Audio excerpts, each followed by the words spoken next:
ഏറെ നാളായി കാത്തിരുന്ന ജസ്റ്റിസ് ഹേമ കമ്മിറ്റി റിപ്പോർട്ട് ജോലിസ്ഥലത്തെ സാഹചര്യങ്ങളും മലയാള സിനിമാ മേഖലയിലെ സ്ത്രീകൾ നേരിടുന്ന പ്രശ്നങ്ങളും പരിശോധിക്കുന്ന റിപ്പോർട്ട് തിങ്കളാഴ്ച പരസ്യമായി. 2019 സർക്കാരിന് ആദ്യം സമർപ്പിച്ച റിപ്പോർട്ട് 5 വർഷത്തോളമായി മറച്ചു വെച്ചിരിക്കുകയായിരുന്നു. വ്യക്തിഗത സ്വകാര്യത സംരക്ഷിക്കുന്നതിനായി 65 പേജുകൾ നീക്കം ചെയ്തിട്ട് ഏകദേശം 235 പേജുകളുള്ള രേഖയുടെ പ്രകാശനം വ്യാപകമായ ചർച്ചയ്ക്ക് കാരണമായിട്ടുണ്ട്. സിനിമാ മേഖലയിൽ സ്ത്രീകൾ നേരിടുന്ന വെല്ലുവിളികൾ പഠിക്കാൻ വുമൺ ഇൻ സിനിമ കളക്റ്റീവ് നൽകിയ ഹർജിയുടെ അടിസ്ഥാനത്തിലാണ് 2017 കേരള സർക്കാർ ജസ്റ്റിസ് ഹേമ കമ്മിറ്റി രൂപീകരിച്ചത്. ആകാശം നിഗൂഢതകൾ നിറഞ്ഞതാണ്.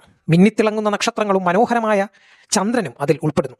എന്നാൽ നക്ഷത്രങ്ങൾ മിന്നിത്തിളങ്ങുന്നവയല്ല, ചന്ദ്രൻ മനോഹരവുമല്ല എന്നാണ് ശാസ്ത്രീയ അന്വേഷണത്തിൽ ഹേമ കമ്മീഷൻ കണ്ടെത്തിയത്. റിപ്പോർട്ട് ഒരു മുന്നറിയിപ്പ് കൂടി മുൻപോട്ട് വെക്കുന്നു. നിങ്ങൾ കാണുന്നതിനെ വിശ്വസിക്കരുത്. ഉപ്പ് പോലും പഞ്ചസാര പോലെയാണ്. ഹേമ കമ്മിറ്റി റിപ്പോർട്ടിലെ കാര്യങ്ങൾ ഞാൻ ഇവിടെ പരാമർശിക്കുന്നില്ല. കാരണം അത് നമ്മൾ പല മാധ്യമങ്ങളിലും കേട്ടതാണ്. പല നടീനടന്മാരും അവരുടെ പ്രതികരണം തുടരുന്നുമുണ്ട്. നമുക്ക് പരിശോധിക്കേണ്ടത് ഇനി എന്ത് എന്നുള്ളതാണ്. ഹേമ കമ്മീഷൻ റിപ്പോർട്ടിൽ പരാമർശിച്ചിരിക്കുന്ന കോഗ്നിസിബിൾ ഒഫൻസിൽ കേരള സർക്കാർ എന്താണ് ചെയ്യാൻ ഉദ്ദേശിക്കുന്നത് എന്നാണ് നമുക്കറിയേണ്ടത്. ഇത് നമ്മൾ മാത്രമല്ല, കേരള ഹൈക്കോടതിയും സർക്കാരിനോട് ചോദിക്കുകയുണ്ടായി. മലയാള സിനിമാ മേഖലയിൽ സ്ത്രീകൾക്കെതിരെ ലൈംഗിക അതിക്രമങ്ങൾ നടത്തുന്ന കുറ്റവാളികൾക്കെതിരെ ക്രിമിനൽ നടപടി സമർപ്പിക്കണമെന്ന് ആവശ്യപ്പെട്ട് സമർപ്പിച്ച പൊതുതാൽപര്യ ഹർജി പരിഗണിക്കവെയാണ് കേരള ഹൈക്കോടതി ഇക്കാര്യം ആവശ്യപ്പെട്ടത്. കോടതി ഇതുകൂടി പറഞ്ഞു വെച്ചു. കോഗ്നിസിബിൾ ഒഫൻസ് കമ്മിറ്റി വെളിപ്പെടുത്തിയാൽ ക്രിമിനൽ നടപടി വേണമോ വേണ്ടയോ എന്നത് കോടതിയാണ് തീരുമാനിക്കേണ്ടത്.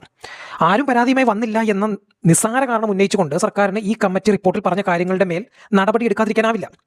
അതുകൊണ്ട് തന്നെ ഹൈക്കോടതി ക്രിമിനൽ നടപടി ആവശ്യപ്പെട്ടുകൊണ്ടുള്ള ഹർജി പരിഗണിക്കുകയും ഇക്കാര്യത്തിൽ സർക്കാരിന്റെ നിലപാടിനായി കാത്തിരിക്കുകയും ചെയ്യുന്നു എന്ന് അറിയിച്ചു. കൂടാതെ ഹേമ കമ്മിറ്റി റിപ്പോർട്ടിന്റെ മുഴുവൻ പകർപ്പ് ഒരു സീൽഡ് കവറിൽ കോടതിയിൽ സമർപ്പിക്കാനും ഉത്തരവിട്ടു. ഹേമ കമ്മീഷൻ റിപ്പോർട്ട് വന്നിട്ടും ആരെങ്കിലും പരാതി കൊണ്ടുവന്നാൽ കേസെടുക്കാം എന്ന നിലപാട് അപലപനീയമാണ്. ഉത്തരവാദിത്തപ്പെട്ട സിനിമാ സംഘടനകളുടെ നിശബ്ദതയും അപകടകരമാണ്. നിങ്ങൾക്കിടയിലെ പുഴുക്കുത്തുകളെ നിങ്ങൾ തന്നെ തിരിച്ചറിഞ്ഞ് നിയമത്തിന് മുന്നിൽ കൊണ്ടുവരണം. ആത്മപരിശോധന നടത്തണം. സിനിമയുടെ മായാജാലം അതിൽ ഉൾപ്പെടുന്നവരുടെ ജീവിതം കൊണ്ട് പന്താടാതിരിക്കട്ടെ. ആകാശത്തിലെ താരങ്ങൾ എന്നും കളങ്കമില്ലാതെ തന്നെ നിൽക്കട്ടെ. നന്ദി, നമസ്കാരം.